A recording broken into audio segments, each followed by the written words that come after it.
Post-disaster inspection isinagawa ng LGU sa mga lugar na nalubog sa baha sa Bangaldan, Pangasinan. Narito ang report. Isa-isang inikot at ininspeksyon ng lokal na pamahalaan ang mga barangay na nalubog sa baha matapos manalasa ang mga nagdaang bagyo at habagat.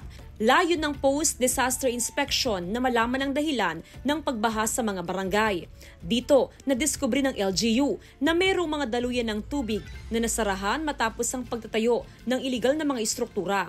Bunsod nito, mag-i-issue ang LGU ng Notice of Illegal Construction sa mga residenteng nagtayo o nag-extend ng kanilang property sa mga daluyan ng tubig. Perhaps ito yung mga hindi po na-report sa ating Municipal Engineering Office. Well, nakitaan na rin po at ito po ay kasalukuyang pinag-iimbestigahan.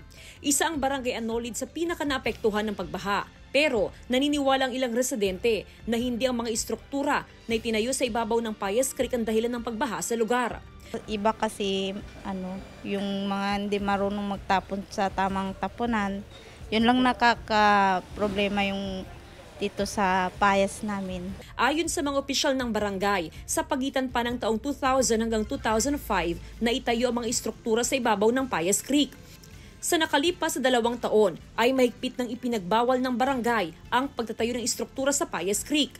Kung sakali mang magkaroon po ng notice or mapadala sa amin yung notice sa barangay, kakausapin ko po kaagad yung mga tao na nakatira doon para sabihan sila na may notice na po ang LGU with regards dun sa mga pinatayo nilang establishment. Magpapatuloy naman ang dredging operation ng barangay sa Payas Creek. Kasama si Henry Duminsil, Jasmine Gabriel Galban, One North Central Luzon.